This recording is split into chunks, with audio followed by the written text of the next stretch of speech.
শেখুল হাদিস ইবনে শেখুল হাদিস তিনি মুক্তি পেয়েছেন।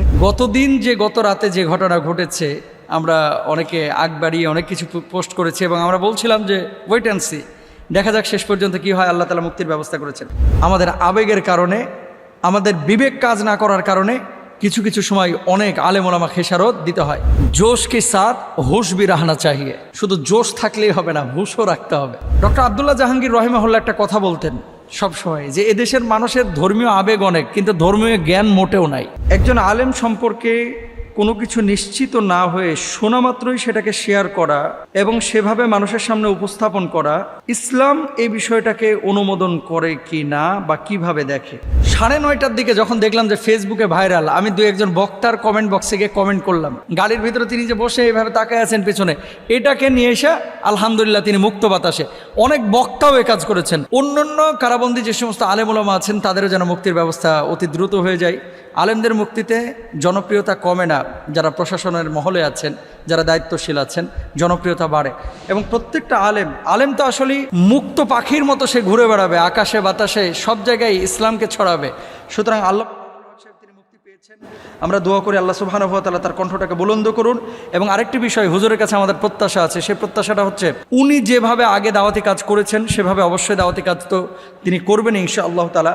তাকে নিয়ে সোশ্যাল মাধ্যমে অনেকে বাড়াবাড়ি, অনেকে ছাড়াছাড়ি আমরা যারা করে থাকি, এই জায়গাটা আমরা প্রত্যেকেই খেয়াল রাখবো, যাতে করে আমাদের কোনো কথার কারণে, আমাদের কোনো আচরণের কারণে আবার বিপদের সম্মুখীন না হয়। ইসলামিক স্কলার বা এই যে বক্তা যারা আমাদের মতো ময়দানে কথা বলি, অনেক সময় ফেসবুক ইউটিউবে যারা আছেন, আপনারা কাজ করেন, সোশ্যাল মাধ্যমে যারা আছেন, আপনাদের কারণে কিন্তু অনেক বক্তারা বিপদে পড়ে। কেমন?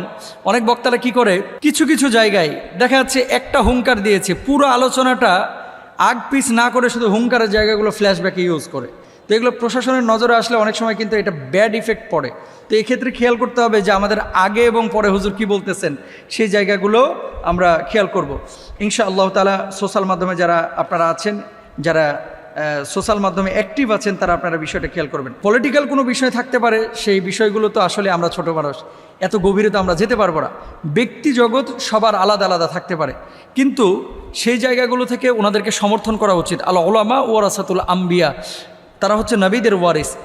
তিনি বুখারী শরীফ পড়ান, তিনি হাদিসের কিতাবগুলো পড়ান। যারা হাদিস পড়ান, সনদ খেয়াল করলে দেখবেন একটার পর একটা ওস্তাদ কিন্তু এক জায়গায় গিয়ে ঠেকেছে, একেবারে রাসূল আকরাম সাল্লাল্লাহু আলাইহি ওয়াসাল্লামের সাহাবীদের থেকে নিয়ে সাহাবী পর্যন্ত, তাবেঈ পর্যন্ত, তারপর আল্লাহ রাসূল সাল্লাল্লাহু আলাইহি ওয়াসাল্লামের পর্যন্ত এই সনদগুলো মিলানো যায়। অনেক স্কলার আছে বাংলাদেশে যে তার ওস্তাদ সেই, এভাবে ইমাম বুখারী রাহিমাহুল্লাহ পর্যন্ত ঠেকেছে, তারপরে সেখান থেকে আল্লাহ রাসূল সাল্লাল্লাহু আলাইহি ওয়াসাল্লাম পর্যন্ত ঠেকেছে।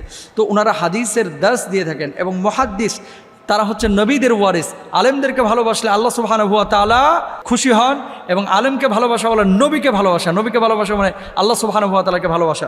সবসময় আলেমদের প্রতি আমরা ভালো ধারণা রাখবো এবং তাদেরকে মহব্বত করব, আল্লাহ তাআলাকে মহব্বত করা হবে ইনশাআল্লাহ তাআলা। ডক্টর আব্দুল্লাহ জাহাঙ্গীর রহিমাহুল্লাহ একটা কথা বলতেন সবসময়, যে এদেশের মানুষের ধর্মীয় আবেগ অনেক, কিন্তু ধর্মীয় জ্ঞান মোটেও নাই। 9:30টার দিকে যখন দেখলাম যে ফেসবুকে ভাইরাল, আমি দু একজন বক্তার কমেন্ট বক্সে গিয়ে কমেন্ট করলাম। কেন কমেন্ট করেছি? আমি সচরাচর কাউকে এভাবে কমেন্টও করি না এবং প্রতিরোধমূলক কোনো বক্তব্য কখনো সাধারণত দেওয়ার চেষ্টা করি না, যদি জাতীয় ইস্যুতে পরিণত না হয়। আমি কমেন্ট করলাম যে ভাই, আপনি যে ছবিটা ইউজ করেছেন এটা তো 4 বছর আগের ছবি, আজকে কেন ইউজ করছেন? মানে 4 বছর আগে যখন তিনি কোনো মাহফিলে গিয়েছেন অথবা কোনো একটা জায়গা থেকে বের হয়েছেন, তাকে মালা দিয়ে বরণ করা হয়েছে, ওই ছবিকে নিয়ে এসে গাড়ির ভিতরে তিনি যে বসে এইভাবে তাকায় আছেন পেছনে, এটাকে নিয়ে এসে আলহামদুলিল্লাহ তিনি মুক্ত বাতাসে। অনেক বক্তাও এ কাজ করেছেন, হৃদয়ে রক্তক্ষরণ হয়। আমি একটা কথা বলি, গণমাধ্যম বা স্যাটেলাইট মিডিয়ার সাথে আমি জড়িত প্রায় 12টা বছর হয়ে গেছে। আজকে বাংলাদেশে অনেকে মিডিয়া বোঝে না, কিন্তু ভাবসাব এরকম যে মিডিয়ার সব জানতাও নি, আমি অত জানি না ভাই। তবে একটা কথা আপনাকে বলি, ফেক আইডি বা ফেক নিউজ বা ফেক কোনো ছবি দিয়ে আমাদেরকে একটা কিছু খাওয়াই দেবেন, এটা কিন্তু সম্ভব না। যখন আপনি দেখবেন যে ওই কোনো মাহফিলে হয়তো বা হুজুর গিয়েছিলেন, গ্লাস খোলা গাড়ি দিয়ে যাচ্ছিলেন, সেখানে হাত নাড়াচ্ছিলেন। কমন সেন্স নাই এদেশের কিছু মানুষের যারা ফেসবুক অনলাইনে অ্যাক্টিভ।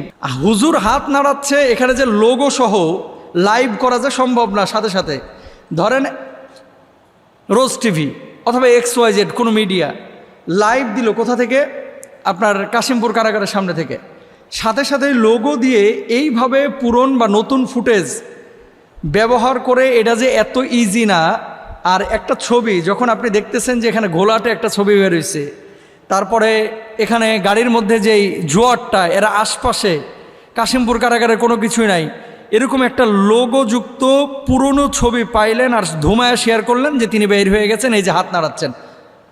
রাসূল সাল্লাল্লাহু আলাইহি ওয়াসাল্লাম কি বলেছেন? কাফা বিল মারই কাযিবান আই ইউহাদ্দিসা বিকুল্লি মা সামিআ। কেউ মিথ্যাবাদী হওয়ার জন্য এতটুকু যথেষ্ট, যা সে শুনলো আর সাথে সাথে সেটাকে বলে বেড়ালো। আমাদের আজকে সমাজের অবস্থা কি? ফেসবুকে পাইছে আর যাচাই বাছাইয়ের কোনো দরকার নেই, ধুমায় শেয়ার করতেছে। কেন বললাম এই কথাটা? আপনি ইসলাম ফলো করেন, আপনি ইসলামিক স্কলার, আপনি নিজেকে প্রকাশ করতেছেন, আপনি বড় একজন শায়েখ, প্রকাশ করছেন নিজে যে একজন দাঈ ইলাল্লাহ, অথচ আরেকজন প্রকাশ করলো সংবাদ, আপনার যাচাই নাই, বাচাই নাই, জানা নাই, শোনা নাই, ধুমায় শেয়ার করতেছেন। অবাক হতে হয়। কমেন্ট যখন করলাম যে পেজ সংবাদটা ডিলিট করেন, এখনও উনি বের হন নাই, আমাকে তো বোকা বানায় ফেললো। এখানে হামলিয়ে পড়লো আমার ওপরে যে আপনি একটু বেশি বুঝেন সবসময়। কেন? আমরা কাশিমপুর কারাগারের সামনে দাঁড়ায়, আমি বলছি উনি কি বের হয়েছে? আমরা দাঁড়ায় আছি। আর বেটা তুই দাঁড়ায় থাকলে কি বের হয়ে যাবে? বলার একটা উদ্দেশ্য আছে, কাউকে রাগ করে গুচ্ছা করে কথাগুলো বলতেছি না। আমাদের স্থানটা সাধারণ মানুষের সামনে কি বলেন তো? বা যারা ইসলাম ফলো করেন, আপনাদের স্থানটা একজন আওয়াম মানুষের সামনে কি? আপনার স্থানটা একজন আওয়ামের কাছে কিন্তু অনেক ঊর্ধ্বে। একজন রিকশাওয়ালা মিথ্যা বলতে পারে, একজন ফকির মিসকির মিথ্যা কথা বলতে পারে, একজন জেনারেল শিক্ষিত সুদখোর ঘুষখোর সে মিথ্যা বলতে পারে, একজন আলেম মিথ্যা বলতে পারে না। একজন আলেম হিতাহিত জ্ঞান হারাতে পারে না যাচাই বাছাই ছাড়া। যেখানে পরিবারের সদস্যরা বলতেছে এখনো বের হয় নাই। আর গণমাধ্যমের আল্লাহর আদালতে দাঁড়াইতে হবে ভাই, কিছু গণমাধ্যমকে ভিউ পাওয়ার জন্য যারা এই সমস্ত ফাতরামি করে, আমাদের আবেগের কারণে, আমাদের বিবেক কাজ না করার কারণে কিছু কিছু সময় অনেক আলেম ওলামা খেসারত দিতে হয়। তো আপনার আবেগের কারণে আজকে জিমামুল হক তার বাবাকে কাছে পেল না, তার স্ত্রী তার স্বামীকে কাছে পেল না, শুধুমাত্র আমাদের আবেগের কারণে। তাহলে আমাদেরকে কি করতে হবে? জোশ কে সাথ হুশ ভি রাহনা চাহিয়ে। শুধু জোশ থাকলেই হবে না, হুশও রাখতে হবে। আর একটা জিনিস শুনলেন আর সাথে সাথে শেয়ার করলেন, এটা কিন্তু আপনার জন্য উচিত না ভাই। আল্লাহ সুবহানাহু ওয়া তাআলা সূরা হুজুরাতের মধ্যে কি বলছেন? ইয়া আইয়ুহাল্লাযীনা আমানু ইন জাআকুম ফাসিকুম বিনাবাইন ফাতাবায়ানু আন তুসিবু কওমান বিজাহালা। কোনো ফাসিক যখন কোনো সংবাদ দিল আর ধুমায় তুমি শেয়ার করবে, এটা তোমার জন্য জায়েজ নাই। যাচাই বাছাই করতে হবে, তারপরে এটাকে বর্ণনা করতে হবে, প্রকাশ করতে হবে। গুগলে একটা ছবি পাইলে এখন কিন্তু বের করা যায় স্ক্যান করে যে এই ছবিটা কতদিন আগের। এতটুকু কমন সেন্স আপনার নাই। আর ওস্তাদের ব্যাপারে আপনাদের কাছে বিশেষ করে, যেহেতু এটা সোশ্যাল মাধ্যমেও যাবে আলোচনাটা, অনেক সময় ইসলামিক স্কলাররা মাহফিলে যাওয়ার পরে কমিটি কিছু কথা বলে, কেমন? হুজুর আজকে কিন্তু কাঁপায়া দিতে হবে, হুজুর আজকে কিন্তু গরম ওয়াজ করতে হবে। এই যে কাঁপানো, ভূমিকম্প তোলা, গরম ওয়াজ করা, এগুলো আপনারা কোনো বক্তাকে বলবেন না প্লিজ। আপনারা বলবেন যে কোরআন হাদিস থেকে স্বাধীনভাবে নিট অ্যান্ড ক্লিন কথা বলেন। এই কাঁপানো, ঝাঁকানো, ভূমিকম্প তোলা, গরম করা, এগুলো অনেক সময় বলে বক্তার উপরে প্রেশার ক্রিয়েট করেন যে ঢাকা থেকে নিয়ে এসেছি, হুজুর একটু গরম করতে পারলো না। এই ধরনের আচরণগুলো আল্লাহ তাআলা আমাদেরকে যেন না করান, আমরা সবাই চেষ্টা করব। হুজুর মুক্ত বাতাসে এসেছেন, আল্লাহ তাআলা তাকে নিয়ে এসেছেন, তিনি আমাদের মধ্যে থাকবেন ইনশাআল্লাহ তাআলা। তার হায়াতে, রিজকে, ইলমে, আমলে বারাকা দান করুন। এই 3 বছর যে ক্ষতিটা হয়েছে উনি ময়দানে না থাকার কারণে, এই ক্ষতিটা পুষিয়ে আবার যেন তিনি দাওয়াতি ময়দানে কাজ করতে পারে, আল্লাহ সুবহানাহু ওয়া তাআলা সেই তৌফিক সবাইকে দান করুন। হক কথাগুলো যেন সুন্দরভাবে বলতে পারে।